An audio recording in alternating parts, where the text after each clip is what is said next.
guys, happy Tuesday. Happy freezing Tuesday. Trisha Turner here. This is Walk Away Wealthy, formerly known as Anything But Average. Purpose of this episode is always to bring you wisdom and knowledge to help you grow your business, improve your life, and be all that you can be. We believe in bringing a weekly dose of positivity and to help you focus on your strengths. And so today I've got a good friend of mine, Vincent Koo, on, and I haven't seen Vincent in like too long. So I'm super excited to catch up with him. Hey, Vincent. Hey, Trisha, I'm really happy to be here on your show. Love that you are here. Y'all, if you don't know who Vincent is, number one, you need to because he's super freaking cool. He has an amazing story and he has a great success story. So I always kind of like to start the show, Vincent, with kind of telling everybody, where you are in the world, what company you're with, what you do for a living, and how long you've been doing that. Okay, so I am in New York, New York. I've been building a real estate business here for 22 years now. We are in the same company, so I'm with EXP. And it's amazing to be working with you together in partnership with you. I've been with EXP for we're just about to hit 3.5 years, and it's been amazing. And prior to EXP, I joined the family business. So I'm second generation in real estate. My parents were brokers. They had an independent brokerage. I came in as a salesperson, took over as management, and twisted their arm and told them to go and join a franchise. And it was a big move for the family. And I'm happy that they trusted me in their move. So we joined a company called Exit Realty. And at the time, it was new, and it was exciting. And we turned that one location into 3 locations. We stayed with them for 14 years. Okay, 3 locations, a total of 350 agents between those 3 locations. And yeah, all in New York. We had Manhattan, Queens, and Long Island covered. And my mentality, my thought was, let's go out there and open other locations, right? Yeah. So that was like the strategy, was to go out there and open in different markets, because what I realized is they don't really come from too far to join your office. No. Right? 45 minutes, maybe max. So all you get is market penetration of 45 minutes away, right? So in order to expand, it was like, do I go next? Maybe I'll go to Brooklyn. Maybe I'll go deeper into Long Island, right? Maybe I'll go into Westchester. Those were always options. But Trisha, I mean, you've opened up an office before. Like it's kind of like you make money and then you have to reinvest it in order to make money again. And opening up an office is a big investment, especially the office that we built out, right? We want to make sure it's completely staffed, have the right resources, make sure that it has everything that is necessary for the agents to succeed. Yep. So I'm going to stop you right there because, for one, 14 years with the company, 3 offices, all in one pretty much kind of central location. I want to walk through, like, you come from the family of real estate. So you started off as a sales agent. How long were you in residential sales before jumping into that management role? I jumped into the management role fairly quickly. Okay. But I was doing the sales at the same time. Okay. All right. So, it was just helping the entire organization and moving them in the right direction. I took on the role as broker owner when we purchased the franchise. Okay. Right. So, I spent 14 years as the broker owner of the organization before moving to EXP. So when you were building, when you guys first joined that franchise, do you remember how many agents you started with? 18. 18. Holy crap. And then growing it to like the numbers that you did, that takes, number one, commitment, dedication, persistence. What do you think was your secret sauce, or is your secret sauce to gaining that much attention on your organization?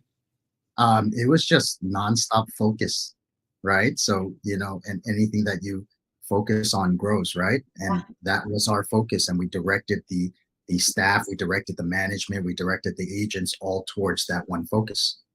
And it worked. It took some time, but it did work. And the problem was uh, the relationship with the agents and the brokers. I don't think is one where you could have a consistent equilibrium. Well, no, not with that kind of agent count. That's a lot. I always feel like somebody feels like they're losing. Yeah. It's either the agent or the broker feels like they're losing in that relationship. So when you're walking through that model of 350 some agents, and of course, the average agent, well, especially in Houston, sells, anywhere from 4, maybe 5 homes a year. What were your numbers like then when you were with Exit, with your agent count? Were they averaging like 4 to 5 homes a year? What did that look like? Across the board, because what we were really good at was developing new agents. Okay. Right. So we would bring them in, and a lot of our training was focused on getting the new agents, up to par and eventually turning them into top producers. Right. So we really had a good system going, but the issue was keeping our top producers. Right. Yeah. And our they always wanted more, and they always deserved more. So the question is like, what can you offer a top producer to make them want to, stay within your organization? Mm-hmm. And I used to get together with some of the other franchisees, and we used to mastermind, once a year. We used to go out to Florida and meet up for a couple days. And one of our topics was, how do we give our top producers some ownership? Isn't that interesting? Yeah. And the we probably had a dozen of the brokers there. A lot of them were multi-office brokers and the ones with big agent counts. And we were all trying to work together on solving this problem, and we couldn't figure it out. We talked to CPAs, we talked to attorneys, and the issue was everybody had different corporate structures. Mm-hmm. Right? So Yeah. we couldn't solve that problem. And when we came over to EXP, the problem was solved for us. Isn't that insane? Yeah. What people don't realize, Vincent, and again, like I had an independent brokerage, but I was nowhere near your numbers. I was at 50 agents. You were like way more than that. But people don't see, like, when you're adding agent count and you're adding training, the expenses continue to increase. And then when you're looking at like top producers, naturally their biggest thing is, well, I'm one of the top producers. I want a better split.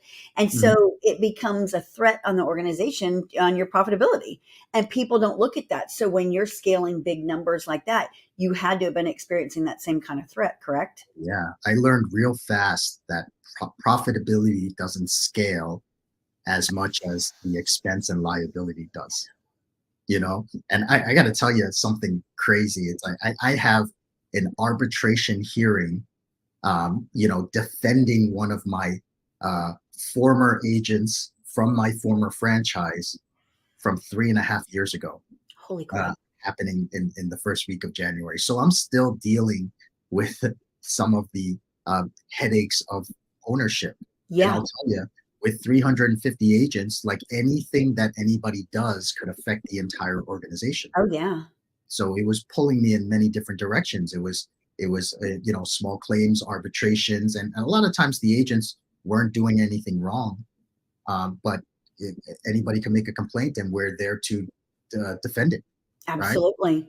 And so when you're going through, 14 years is a long time to be with anything. Where do you think, or what year do you think it was when your pain started setting in? Like, this is not what I want to do. We got to find a different path.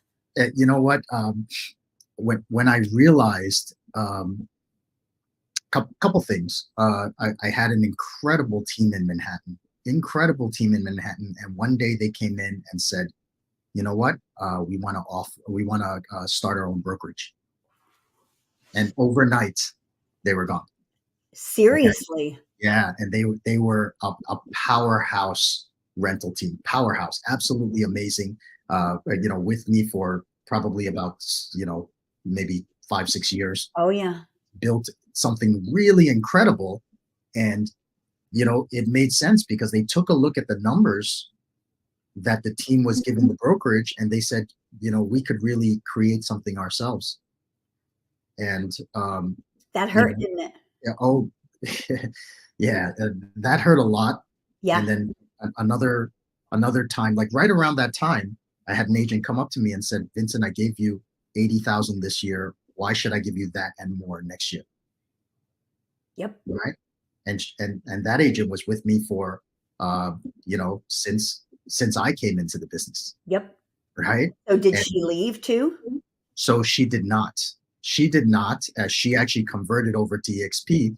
And it's interesting because I actually reached out to her probably about 2 years into our transition. And I said, hey, check out your stock account and tell me what you see.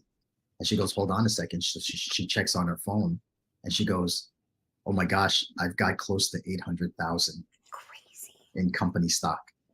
Right. And she was doing the same thing. Maybe she built a bigger team with EXP than she had at the previous franchise. Yeah. But she was doing the same exact thing.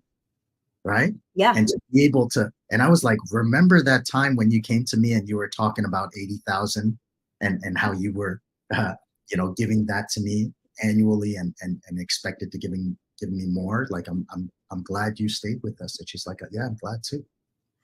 So then when you're going through all this transition, and you guys, just so y'all know, like when I met Vincent, I had been with an EXP only a few months, and he came to one of our conferences before he even joined. And I remember he was like asking questions, and of course he got around us, the honey badgers, and it was like the energy was infectious. And he's like, holy crap, like this is what I'm looking for. This is what I want to be around.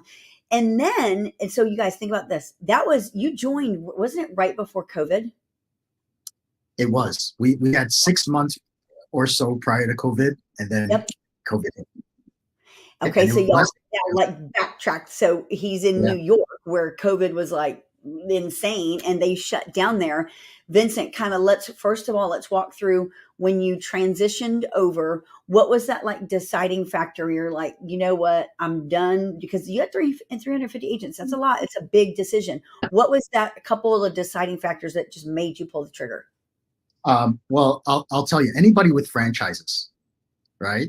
I want you to think about this. Are you really a franchise owner, or are you really a franchise renter? Right? Mm, Because all of your franchise agreements, they come with a term, don't they? yeah. Right? So some franchises have 7-year terms, some have 5 years, some have 10 years. But at the end of the day, it's a rental agree, it's a lease, right? Yep. And those leases need to be renewed. So I had 3 of them, and mine were staggered. So every couple years, I had to pay a renewal on one. And it kept reminding me that I was just a tenant. I was just renting my business from Yeah. these guys. I didn't really feel like I had the ownership. I feel like I had all the expense. I feel like I had all the liability because none of them came with me to, defend myself in positions with all these complaints and lawsuits and things like that. I was on my own with that. But they always got their money no matter what. Oh, yeah. Right. So then when you were thinking of leaving, like, did you have to buy out of those? How did that work?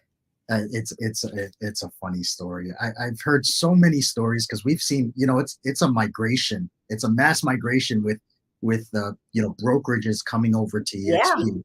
You see it. We're both former broker owners. Yep. And with franchises, I see people wait themselves out their term, Yeah. buy themselves out, right? Yeah. Sell themselves out. I mean, there's a lot of different things. Like my story is a little bit different, and what happened to me, I hope doesn't happen to any of the people out there. They caught wind that I was looking. Well, I notified them that I had 3. Yeah. Right, 2 of them I said I don't want to renew, and the 3rd one I still had some time on. Right.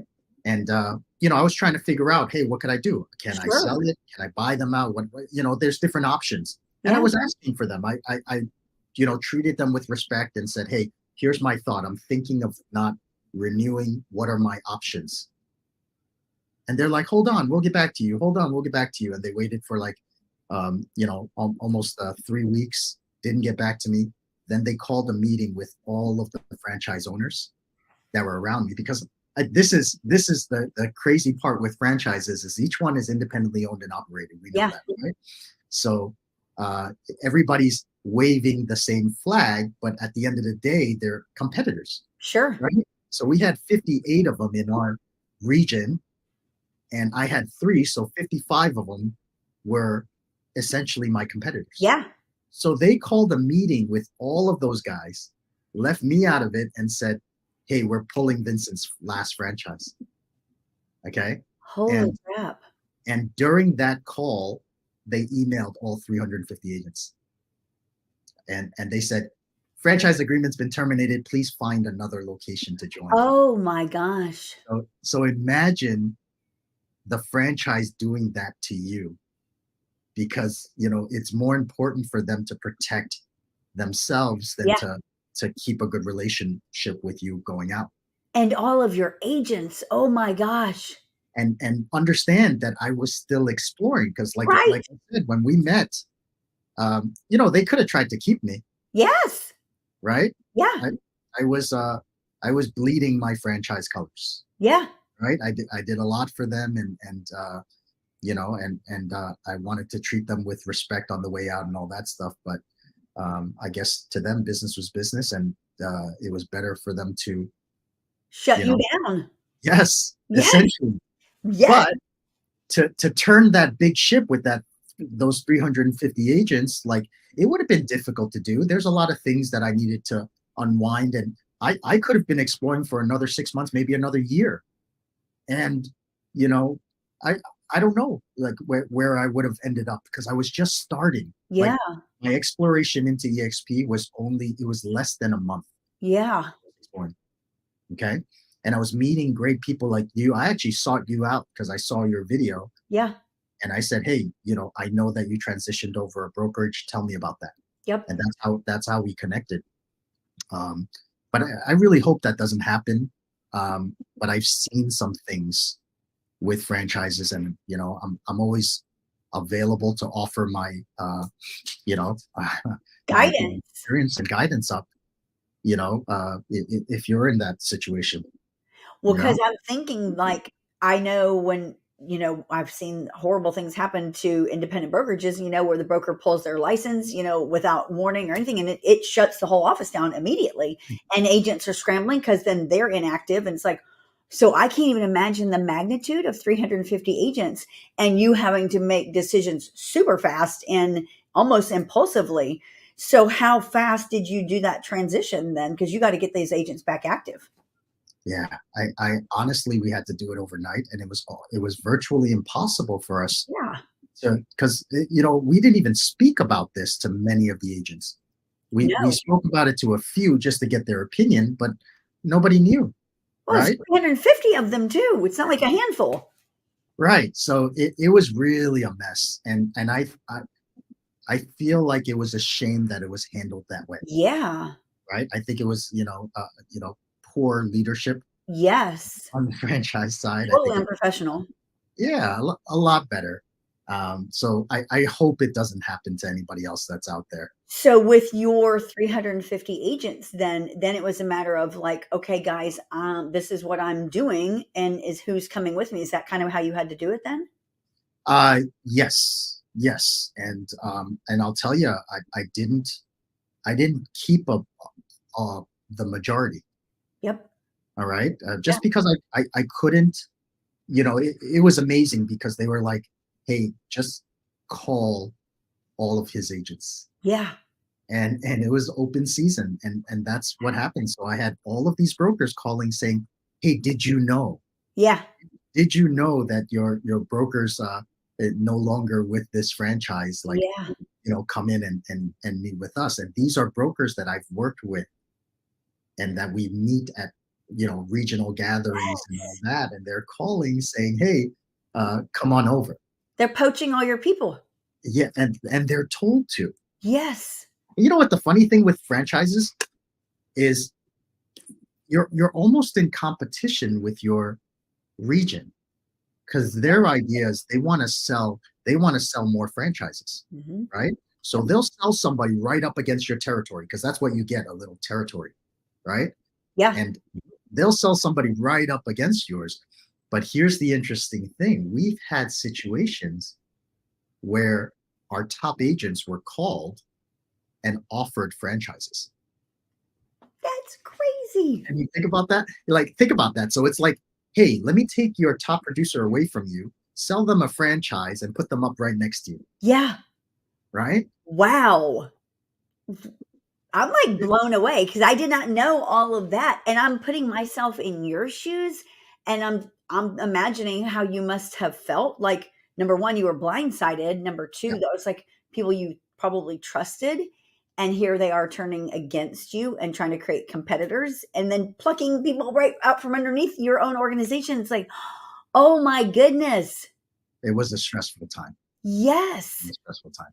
A lot of people, Vincent, would have been like, I can't do this. This is more than I can handle.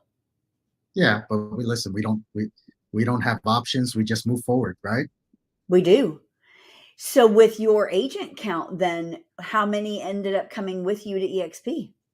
So watch this. I personally brought 60 of them with me.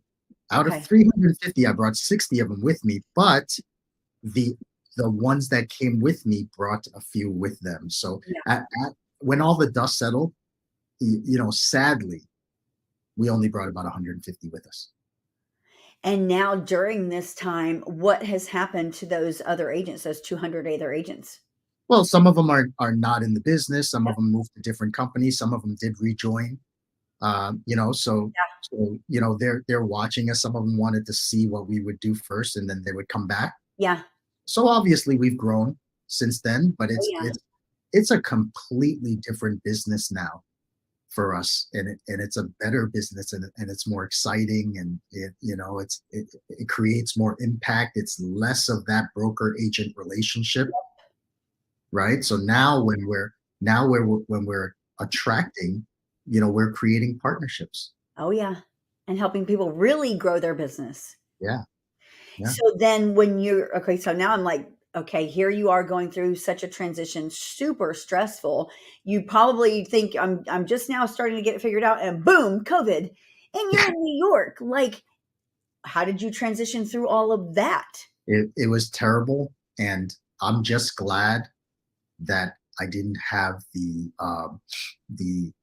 leases, during that time, Yeah.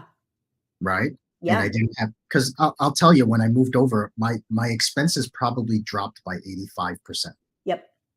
Okay, just EXP has all the staff needed, so we were able to reduce our payroll. And one of the things that I thought was absolutely amazing is I had somebody on staff that I absolutely adored. She did all of the checks for us for 350 agents, and she Oh, was on top of everything. She was just amazing. And when we transitioned over, I really didn't need her anymore. yeah. Um, but Trisha, here's what we did. We found we found out that EXP was hiring for somebody in compliance, Yeah. and she took on that role, and she's still with EXP right now as a staff member today. Isn't that crazy how Yeah, things happen? yeah. And at any given time, and this is for many of you, because we actually have a number of partners that are on EXP staff as state administrators, leadership roles, things like that. It's incredible. At any given time, there's probably like 100 um, jobs that are being offered by EXP World Holdings. Which is crazy and it's super freaking awesome, especially right now when we're in a market that has shifted dramatically. And we don't even know what 2023 is going to bring. Every year we seem to have some new surprise. Oh, yeah. So then I'm thinking, like, when you had your brokerage, most brokerages, independent brokerages, aren't run like a team model. Did you run yours like a team, or did everyone kind of do their own thing? Everybody kind of did their own thing. So I Right. did not run it like a team at all. So now, you've been here 3.5 years. Do you run your organization like a team, or how are you operating? So I have a production team within the organization, and then we have the larger organization that we work with and help. And Yep. the beautiful thing is, we're not alone at it. No. You know what I mean? Like we have our Honey Badger Nation, we have our Global Alliance, and we have so many resources and so much access. Mm-hmm. And I think that it's one of the biggest differences is I have access to people like you, Yep. right? I have access to other leaders, top team leaders in the organization and leadership within EXP. They're like it's like instant access, and it's absolutely amazing. Do you find, Vincent, that because you were a broker owner, that now being in it 3.5 years, it's almost like having your own brokerage within a brokerage? It's almost, Trisha, it's almost like having your own region. Okay. Yep. And in fact, it's better than having your own region because you could expand outside of your region. Like we just had a brokerage move in and join our organization in North Carolina, right? And Yes. immediately when they joined, they moved their agents in, Yeah. but immediately when they joined, they expanded to Florida through their network, Yes. right? So Yeah. it allowed them the opportunity to expand outside of their marketplace instantly. And we all get that ability as agents within EXP. So whether I was a broker owner or not, like we as agents all have the opportunity to be, regional or international partners at EXP. And do you find too that like when you were running your own show and your own brokerage, you were constantly having to recreate the wheel on training and what's the best farming tool and what's the best lead gen and now pretty much it's plug and play. We all just share each other's stuff. It is absolutely amazing, and probably one of the best parts is the access to the information, Yep. right? The Yeah. access to the best practices and the best people is incredible. Like we have multiple live trainings within our individual groups that Oh we yeah. could all leverage Yep. on top of the 80 hours that EXP offers. So and before, when like I said, we were really good at developing new agents and helping them become top producers. But what happens is we never had training beyond that for the top producers Oh to yeah. get them to the next level, Now right? you do. And now we do. Every single week we do, You right? do?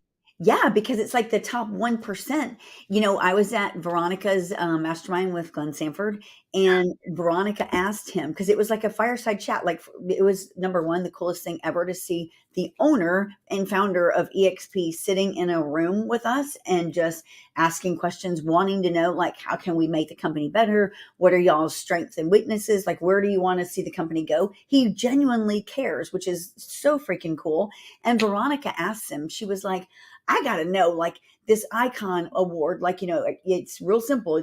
Everybody's on an 80-20 split until you pay in your 16,000. And then when you do 20 more transactions, you hit icon. She was like, where did you come up with that formula? Like, what was that? And he said, honestly, I wanted to put a number on it because it equates to like 40 to 50 transactions. And most agents aren't capable of selling that many. So we were trying to put a high number on it. So really just the elite would be able to hit it. He goes, but what has ended up happening is you guys are all hitting it constantly. So we're probably going to have to increase that number. And it was super cool to hear him get real like that because everybody that I know and that their numbers have increased since we've all joined this organization. Yeah, it really is absolutely amazing, and part of it is because as an icon, one of our responsibilities is to pour back into the organization that we own more of, Yep. right? Yep. So as icons, we get more ownership, more company stock, we get our cap back, and one of the things we do is we have an opportunity to help other people achieve that level. Yep. And that's why there's more and more icons every single month, is because we're helping each other with production. Do you also find that since you moved over to EXP and you've grown your organization that you have opportunities opening up that you never even thought before? uh, Absolutely. I mean, and it's a lot of this stuff was created by EXP. Like they come up with how fast they move is amazing. Yep. Right? My previous company, they were fantastic. They helped me grow to what I am now. But I remember coming in and saying, "Hey, we need a commercial division." Yes. And 10 years later, nothing. Nope. And 14 years later, nothing. And still, as of today, nothing. Right? Yep. And I remember EXP talking about it, and within the year, it was rolled out, and then within 6 months, it was in every state. Oh yeah. Right? Yes. And just so the things that I've taken advantage of are all of the free certifications that they offer. Yeah. I think it's incredible. The mentor certification, the fact that we could go out there and help new agents become producers. Yep. The express offers, our own iBuyer platform, getting that certification, getting the relocation certification, the REO Oh yeah. certification, All of it. right? And now luxury is coming out. Yep. Um, and just this last year, I became a certified success coach. Which is super You awesome. know, yeah, so all of these opportunities, they're just kind of put on a platter for every single one of our agents, and anything that we want, we're able to go out and reach for. Do you find now that, especially like someone asked me a couple of months ago, being with EXP, I've been in it 4 years, and they're like, if there's any one thing about being with EXP that you absolutely would not give up, what is that one thing? And I was like, oh my gosh, the people that I've met. Are you kidding me? Because we can always make more money, but our relationships are insane. Yes, I mean, I'll tell you, I've been to I've been to Veronica's house. I've been to Jay Kinder's house in Puerto Rico. He did, like, it's just the way that people just open up Yeah. and invite you in, and not only invite you in, just give you access to everything. Like, Oh, yeah. here's how I built my team. Here's my team agreements. Yeah. Like, this is how I distribute my leads. All of the things that I do right now for my team are learned from the organization that we have and the people within EXP. Yeah. Sky's the limit for us, Vincent. So as we get closer to wrapping up our session, I know everyone's always wondering about market updates too, because of course you're in New York, I'm here in Houston. I know here in Houston we saw the shift happen about June of this year. So to date, we're at 2022, December 20th. What are you seeing there, Vincent, as far as the market, and what are you encouraging your agents to do in 2023 to really stay relevant? Yeah, I think it's obvious that the market is shifting. It's obvious that it's taking a little bit longer to get deals. Our listings under contract. Yeah, Uh, yeah. but as the market shifts, I think that all of us have an opportunity to get a bigger share of the market. Me too. Right? Yeah. And so I'm actually excited about this time. I'm excited about where we're positioned at this time as a brokerage. Like, I just took a look at our state, and I don't think there's any other company that has access to 25 MLSs within the state. That's Right? crazy. And so Yes. any individual agent can come in. And I've had people in my team that were like, I have a listing opportunity 4 hours up north. Okay, still within the state. It's a different Yeah. MLS, but all I'm going to do is go join that MLS. And they turned that one deal into 2-3 deals within that MLS. And they don't have the or they didn't have the opportunity when I was the franchise owner. Oh gosh, no. Right? Because remember, we just had that little territory. Right? Yes. So, incredible. And right now there is a lot of uncertainty. Yeah. Right? And in uncertain times, people follow the certain. Mm-hmm. They do. Right? Yeah. So, and I get that certainty because I talk to people like you on a regular basis. Yep. Right? We share what's going on. We share what we're doing, what's working, what's not working, and we get to go back and apply it within our own organizations. Yep. So for you, like in 2023, I'm always curious to see what people's thoughts are. I believe 2023 is going to be insane. I think it's going to be great. I think we're in a lull right now. And I think at like mid-January or third week of January, we're going to start to see things really increase. And I think interest rates are going to come down. What are your thoughts? I agree. I don't think the interest rates are going to stay high. I don't think we're going to see a crash. I feel like there is so much demand out there for ownership. People really understand that ownership equates to wealth, Yep. right? And the public gets that. So they're buying even right now with the interest rates environment right now. We've got a ton of demand. Oh yeah. I don't think that's going to change. I'm looking at 2023 being our best year ever. You know what my only concern is that this may turn into another repeat of COVID where we run out of inventory because people, that FOMO, there's a lot of buyers on the fence that when interest rates hiked up like they did, it bumped them right out of the market. So don't think when interest rates drop back down, they're not going to jump off that fence because they are. They are, absolutely. And we want to be prepared for that. Yep. And we want to get our sellers prepared, and we want to let them know that it is a fantastic time to get on the market, right? Yep. We're still, we've got a number of properties right now that are still going through the bidding wars, right? Yeah. And it is really just how you position yourself within the market. Oh yeah. Right? Yeah. And I love it. I love your dedication, your commitment to growing your organization and doing everything you can to help them thrive. Because again, fear, a mind that's confused with fear just remains paralyzed. It's like, we don't want anyone to ever be paralyzed. We're not scared. We're like, come on, bring it. We're excited. Exactly. This is going to be awesome. What are your goals for 2023, Vincent? What are you thinking as far as growing your team and sales volume? Okay. So, I think that I could probably hit about 150 million in volume, in sales volume with my team. Yeah. My organization, what I'm looking to do is identify more leaders. Yes. Okay? Identify more leaders and bring on more leaders because and then teach the leaders how to create other leaders. Yes. Right. So I think that duplication is a big part of our 2023 goals. Yeah. I love it. And I think that we need more of that because, 95% of the world are followers, only 5% are leaders, but we can change that number. It's just pouring in. Absolutely agree. I love it. Hey, Vincent, for people trying to find you and get some more info from you, where can they locate you? I put my Instagram handle right there. So it's VincentKoo_NYC.